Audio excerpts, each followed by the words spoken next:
මම teacher products වලින් ජානකි අමරසිංහ.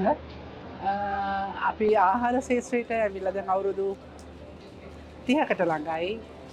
පත්තමෙන්ම පටන් ගත්තේ කුළුබඩු වලින් වෙනස් වෙමින් විවිධාකාර වර්ග 4කට යමු වුණා. එකක් සර්ජිකල් ගෝස් නිෂ්පාදනය, අනිත් එක අත්‍යන්ත්‍ර රෙදිපිලි, ඒ වගේම සියලුම කුළුබඩු වර්ග ආහාර බෝතල් කිරීම දැන් අපි ආරම්භ කරලා තියෙනවා.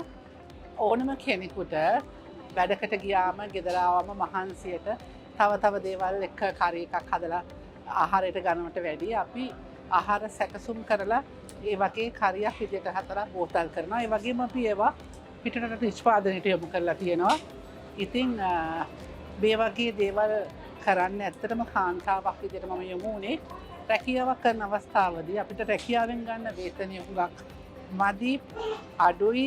ඒ වගේම අපිට එකින් අපේ දරුවන්ව හදන්න, ගෙදර දොර දේවල් කියා ගන්න තරම් විදියක් නැහැ. ඒ නිසායි මේ විදියට යොමු වෙලා මේ වගේ ව්‍යාපාරයකට යොමු වෙලා. ඇත්තටම මම හිතනවා කාන්තාවක් වශයෙන් අපි ජීවත් වෙනකොට අපිට එක තැනකට කොටු වෙනවට වැඩිය මේ විදියට යම්කිසි ව්‍යාපාරයක් පටන් ගත්තොත් අපි හැමෝටම හොඳයි කියලා. අද රටේ හුඟක් එන්නම අපි ජීවත් වෙන එක ගොඩාක් බැරෑරු කාර්යයක් තියෙනවා. ඉතින් මම හිතනවා ව්‍යාපාරයකට ආවොත් ඉස්සල්ලාම ව්‍යාපාරයක් කරනකොට අපෝ බෑ අමාරුයි එහෙම හිතනවා. මම හිතන්නේ එහෙම හිතන්න එපා. අපි හැමෝටම හොඳ ශක්තියක් තියෙනවා. විශේෂයෙන්ම කාන්තාවක් මොන හරි දෙයක් හිතුවොත් ඒකට ස්ථිර අධිෂ්ඨානයක් වුණොත් තිබුණොත් ඒක අපිට ජය ගන්න පුළුවන්. ඒ වගේ ජයගත කාන්තාව තමයි මම.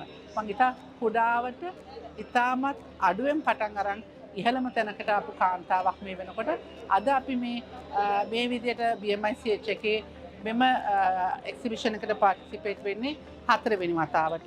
ඇත්තටම යාපු හැම අවස්ථාවකම අපිට අවස්ථාවක් ලැබුණා විදේශ වෙළඳාම සඳහා.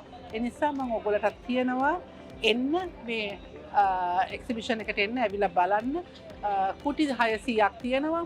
විවිධාකාර වූ ඉනොවේටිව් විවිධ ව්‍යාපාරවලට පෙළඹිච්ච අය ඉන්නවා.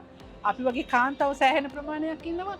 ඒ කාන්තාවන්ගේ ශක්තිය ධෛර්යයෙන් කොච්චර උඩට ඇවිල්ලාද, මොනතරම් රටේ දළජාතික නිෂ්පාදනයට ඒගොල්ලෝ සහභාගී වෙනවද, උදව් කරනවද කියන දේ බලා ගන්න පුළුවන්. ඒ නිසා මම කැමතියි අපි ඔක්කොම කාන්තාවන්ට ආරාධනා කරන මේ අවස්ථාවක් කරගෙන තමන්ගේ ඉදිරි ගමන ඉතාමත් සුගතිමුගති කරගන්න කියලා මම ඔයගලට කියනවා. මොකද මම මේ තත්ත්වයට ආපු කෙනෙක් නිසා අපි පොඩි වේතනයකට යට වෙනවට වැඩිය පරාසයක අපි ජීවත් වෙන්න මේ ව්‍යාපාරය තුළින් අද අපි ඉදිරියට ඇවිල්ලා තියෙනවා. ස්තුතියි.